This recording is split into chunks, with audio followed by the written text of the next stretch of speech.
এই যে দুষ্টু মেয়ে, কি করছিস? সে কথা তোকে বলবো কেন রে? না মানে এমনি জিজ্ঞেস করলাম। আচ্ছা শোন না, তোকে একটা কথা জিজ্ঞেস করার ছিল। কি কথা বল?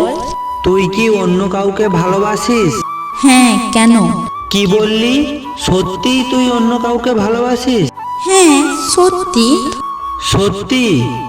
আরে বাবা, সত্যি সত্যি সত্যি আমি একজনকে খুব ভালোবাসি। তুই এমনটা করতে পারলি আমার সাথে? কেন? আমি আবার কি করলাম তোর সাথে?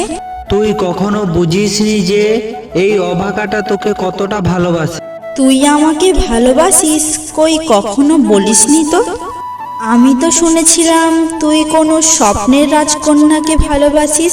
দেখ পাগলি, আমি তোকে কখনো বলার সাহস পাইনি যে আমি তোকে কতটা ভালোবাসি। আমি সব সময় ভাবতাম হয়তো তোকে বললে তুই রাগ করবি, আর সেই জন্য আমি তোকে কখনো বলতে পারিনি। তাই তোকে শুধু স্বপ্নের রাজকন্যার কথা বলে বোঝাতাম যে তুই আমার মনের কথাগুলো বুঝতে পারিস।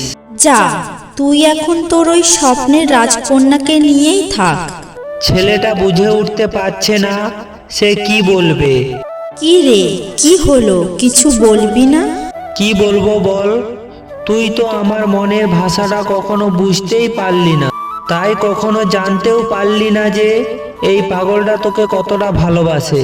তাই আমি কখনো বুঝিনি, তাহলে কে বুঝেছে শুনি?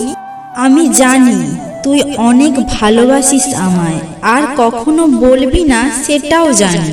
তাই আমি এমনটা করেছি সত্যি কথাটা বের করব বলে। কেমন হলো অভিনয়টা? দুষ্টু মেয়ে একটা, সবকিছু জেনেও এসব করতে পারলি? কি করব বল, এটা করা ছাড়া তো তুই আমায় কখনোই বলতিস না যে তুই আমায় ভালোবাসিস, তাই এমনটা করলাম। জানিস, আমি সত্যি ভয় পেয়ে গিয়েছিলাম। ভাবলাম আমি বোধহয় সত্যি সত্যি তোকে হারিয়ে ফেললাম। তুই বোধহয় সত্যি অন্য কারো হয়ে গেলি। এই পাগল, তোকে ছাড়া এই পাগলিটা আর কার হবে বলতো? এই পাগলিটাও যে তোকে ভীষণ ভালোবাসে। কখনো ছেড়ে যাবি না তো? না, আমি কখনোই তোকে ছেড়ে যাব না। আই লাভ ইউ পাগলি। আই লাভ ইউ টু পাগল।